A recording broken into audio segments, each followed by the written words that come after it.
നമസ്കാരം. ഒരു കിലോ സബോളയ്ക്ക് എന്താ വില മാർക്കറ്റിൽ? 65 രൂപ. ഒരു കിലോ പരിപ്പിന് 190 രൂപ.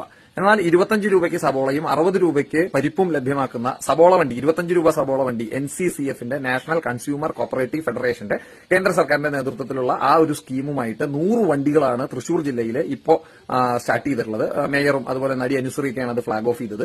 ഈ 100 വണ്ടി വഴി തൃശൂർ ജില്ലയിലെ ഡിഫറന്റ് ആയിട്ടുള്ള ഏരിയകളിൽ 25 രൂപയ്ക്ക് സബോളയും 60 രൂപയ്ക്ക് പരിപ്പും നിങ്ങൾക്ക് ലഭ്യമാകും. ഇത് തൃശൂർ മാത്രമല്ല, എറണാകുളത്ത് സ്റ്റാർട്ട് ചെയ്തിട്ടുണ്ട്. കേരളത്തിലെ വിവിധങ്ങളായിട്ടുള്ള ജില്ലകളിൽ ഇത്തരത്തിലുള്ള വണ്ടികൾ ഓടാൻ തുടങ്ങിയിട്ടുണ്ട്. ഇന്ത്യയിലെ വിവിധങ്ങളായിട്ടുള്ള സ്റ്റേറ്റുകളിൽ, വിവിധങ്ങളായിട്ടുള്ള സിറ്റികളിൽ ഇതിന്റെ കൌണ്ടേഴ്സ് ആരംഭിച്ചു കഴിഞ്ഞു. വണ്ടിയിലൂടെ മാത്രമല്ല, അവിടെ നിങ്ങൾക്ക് ആട്ട, അതുപോലെ തന്നെ സബോള, വിവിധങ്ങളായിട്ടുള്ള ധാന്യങ്ങൾ, പരിപ്പ്, പയർ തുടങ്ങിയിട്ടുള്ള സാധനങ്ങളൊക്കെ വളരെ ന്യായമായിട്ടുള്ള വിലയ്ക്ക് ലഭ്യമാക്കുന്നു എന്നുള്ളതാണ് ഈ പദ്ധതിയുടെ ഏറ്റവും വലിയ ഹൈലൈറ്റ്. അപ്പോൾ ഇത് കർഷകരിൽ നിന്ന് നേരിട്ട് സാധനങ്ങൾ പ്രൊക്വയർ ചെയ്ത് അത് പാക്ക് ചെയ്തിട്ട് ഏറ്റവും ഗുണമേന്മയുള്ള സാധനങ്ങൾ നല്ല വിലയ്ക്ക് ജനങ്ങളിലേക്ക്, റീസണബിൾ ആയിട്ടുള്ള വിലയ്ക്ക് ജനങ്ങളിലേക്ക് എത്തിക്കുക എന്നുള്ളതാണ് കേന്ദ്ര സർക്കാരിന്റെ ഉദ്ദേശം. ഇപ്പോൾ വണ്ടിയുടെ സൈഡിൽ മോഡിയുടെ പടവും അതുപോലെ തന്നെ ഈ NCCFന്റെ ലോഗോ ഒക്കെ ഉണ്ട്.